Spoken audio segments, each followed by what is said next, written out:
আল্লাহ নবীর সাহাবী প্রশ্ন করেছেন, নবীজি, বান্দা কখন আল্লাহর নিকটবর্তী হয়ে যায়? নবীজি বলেছেন, বান্দা যখন সেজদা দেয় তখন আল্লাহর বান্দার মাঝে কোনো হিজাব থাকে না। আল্লাহ পাকের নিকটবর্তী হয়ে যায় বান্দা যখন সেজদায় পড়ে যায়। ইসলামের মূল দাওয়াতটা হলো ফিতরাত অনুযায়ী দাওয়াত দেওয়া হয়েছে, মানুষ যেন মাথা নত করে, গোলামি করে। এজন্য আল্লাহ রাব্বুল আলামিন বলেছেন যে আমি মানুষ এবং জিনকে সৃষ্টি করেছি, তার কারণটাই হলো মা খালাকতুল জিন্না ওয়াল ইনসা ইল্লা লিয়াবুদুন। মানুষ আর জিন জাতিকে সৃষ্টি করা হয়েছে ইবাদতের জন্য, গোলামির জন্য। আল্লাহ পাক বলেন, ওয়ালাকাদ বা'আসনা ফি কুল্লি উম্মাতির রাসূলা আনি ইবুদুল্লাহা ওয়াজতানিবুত তাগুত। প্রত্যেক জাতির জন্য আমি রাসূল প্রেরণ করেছি, তারা মানুষকে দাওয়াত দিয়েছেন এই কথা বলে যে এক আল্লাহর গোলামি করো, তিনি ছাড়া কোনো ইলাহ নাই, আইনদাতা নাই, বিধানদাতা নাই, তার গোলামি, তার সামনে মাথা নত করো। নামাজ হচ্ছে তাওহীদের অবশ্যম্ভাবী এক বহির্প্রকাশ। তাওহীদের জন্য তাওহীদবাদী মানুষ যারা, তাদেরকে নামাজ আদায় করতেই হবে। আকীদা বিশ্বাসের দিক থেকে তাওহীদ যদি হয় পুরা দ্বীনের মূল উৎস, তাহলে আমলের দিক থেকে নামাজ হচ্ছে পুরা দ্বীনের মূল ভিত্তি। নামাজ হচ্ছে আমলের মূল ভিত্তি, এর বাস্তবায়ন ছাড়া দ্বীন পূর্ণ হয় না। নামাজ মুমিনের কেবলমাত্র একটি উত্তম আমলই নয়, বরং নামাজ হচ্ছে ঈমানের মূল ভিত্তি। যার কাছে নামাজ নাই তার কাছে কিছুই নাই। রাসূল করিম সাল্লাল্লাহু আলাইহি ওয়াসাল্লাম বলেছেন যে নামাজ যে ব্যক্তি পড়ে না, আল্লাহ পাকের সাথে তার কোনো সম্পর্ক বাকি থাকে না। কোরআনে কারীম বলছে, মুনিবিনা ইলাইহি ওয়াত্তাকুহু ওয়াকিমুস সালাতা ওয়া লা তাকুনু মিনাল মুশরিকিন।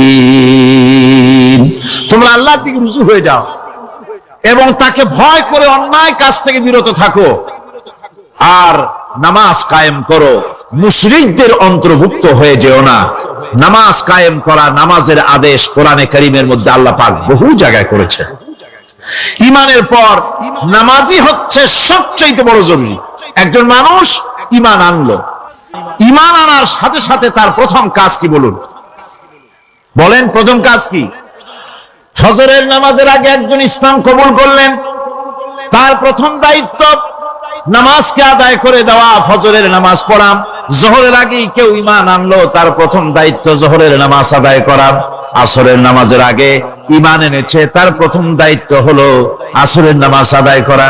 তার মানে হলো ঈমান আনার পর একজন ঈমানদারের প্রথম দায়িত্ব হচ্ছে নামাজ। গুরুত্বপূর্ণ বিষয়, খুব ভালো করে শুনতে হবে, ইয়াদ রাখতে হবে প্রত্যেকটি মুসলমানের। এই নামাজ কি জিনিস, কেমনে আদায় করতে হবে, আদায় না করলে কি হবে, গুরুত্বপূর্ণ এই কথাগুলি প্রত্যেকের স্মরণ রাখতে হবে। কিয়ামতের দিন মানুষ যে জাহান্নামে যাবে, জাহান্নামের জন্য, জাহান্নামে যে সব কারণে যাবে তার মধ্যে বড় কারণ কালকে বলেছিলাম, দেখি মনে আছে নাকি? বড় কারণ কয়টা? কয়টা? আলহামদুলিল্লাহ মনে আছে। আল্লাহ রাব্বুল আলামিন বলেন, ইয়াতাসাআলুনা আনিল মুজরিমিন। কিয়ামতের দিন অপরাধীদেরকে জিজ্ঞেস করা হবে, মা সালাকাকুম ফি সাকার, জাহান্নামে কেন আসছো? জবাবে তারা বলবে, ক্বালু লাম নাকু মিনাল মুসাল্লিন ওয়া লাম নাকু নুতঈমুল মিসকিন। নামাজ পড়ি নাই, আর এতিম মিসকিনদের খেতে দেই নাই, এই কারণেই জাহান্নামে এসেছি। নাউযুবিল্লাহ। নামাজ যারা পড়বে না জাহান্নামে যেতে হবে। কোথায় যেতে হবে? আকীদাগত দিক থেকে ঈমান হলো তাওহীদের স্বীকৃতি, আর আমলের দিক থেকে নামাজ হচ্ছে তাওহীদের বহির্প্রকাশ। আপনি মুসলমান তা প্রমাণ হবে নামাজ দিয়ে। নামাজহীন ইমানের দাবি মূল্যহীন। যার নামাজ নাই তার ইমানের দাবি করার কোনো মূল্যই নেই। অনেক এরকম কথা বলে, হুজুর আমি মানুষটা নিতান্ত খারাপ না, যাই মনে করো, গ্রামে রাস্তা বানাইছি, ব্রিজ করে দিয়েছি, কালভার্ট করেছি, এতিম মিসকিনদের তাও মাঝে মধ্যে খাবার দেই, বিধবারে কাপড় চোপড় দেই, মানুষটা আমি নিতান্ত খারাপ না, তবে এই মাঝে মধ্যে একটু নামাজ পড়ি না, তাতে কি আমার ইমান নষ্ট হয়েছে নাকি? আমি বলি ভাই ইমানই তো নাই, নষ্ট হবে কি? ইমান থাকলে না নষ্ট হবে? ইমান নাই। সুতরাং একজন মুসলমান যদি নামাজ না পড়ে নিজেকে মুসলমান বলে দাবি করার কোন হক তার না, দাবি করার অধিকার না। নামাজ হচ্ছে জিন্দিগি, নামাজটাই মূলত জিন্দিগি। নামাজটা কি? জিন্দিগি। আল্লাহ রাব্বুল আলামিন শেখাচ্ছেন, কুল ইন্না সালাতি ওয়া নুসুকি ওয়া মাহইয়ায়া ওয়া মামাতি লিল্লাহি রাব্বিল আলামিন। মুহাব্বতের সাথে সবাই পড়েন, কুল ইন্না সালাতি ওয়া নুসুকি ওয়া মাহইয়ায়া ওয়া মামাতি লিল্লাহি রাব্বিল আলামিন। বলো আমার নামাজ, বলো আমার নামাজ, আমার কোরবানি, আমার হায়াত, আমার মত সবকিছুই আল্লাহ রব্বুল আলামিনের জন্য নিবেদিত। আমার বেঁচে থাকা, আমার মরে যাওয়া সব আল্লাহর জন্য।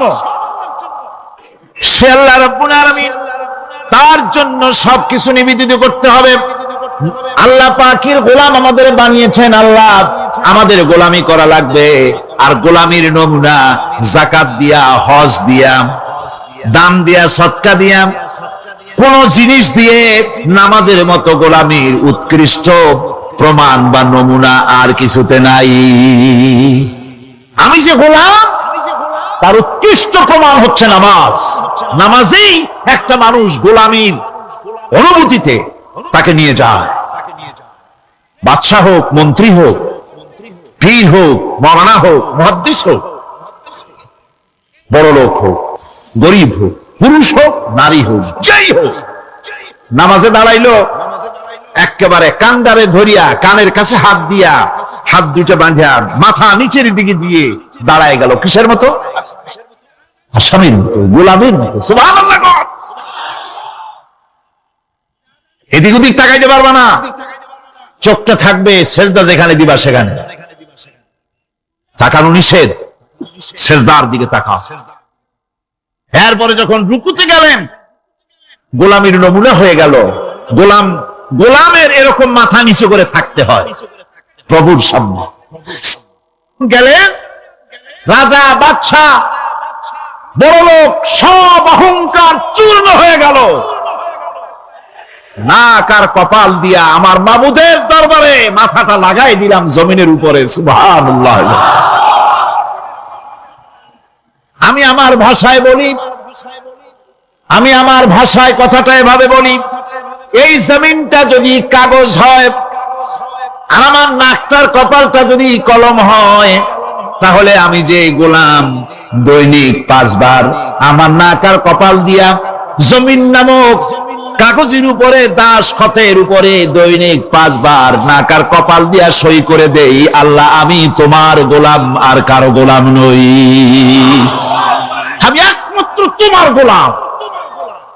ঘুমের থেকে উঠে সেজদা দিয়ে বলি, দুপুরের সময় কাজ ফেলাইয়া আরেকবার বলি, বিকেল আসার আগেই আসরে আরেকবার বলি, দিন যখন শেষ হয় আরেকবার বলি, রাতে যখন শুতে যাই আরেকবার সেজদা দিয়া ঘোষণা করি, মাবুদ আমি তোমার গোলাম। সুবহানাল্লাহ।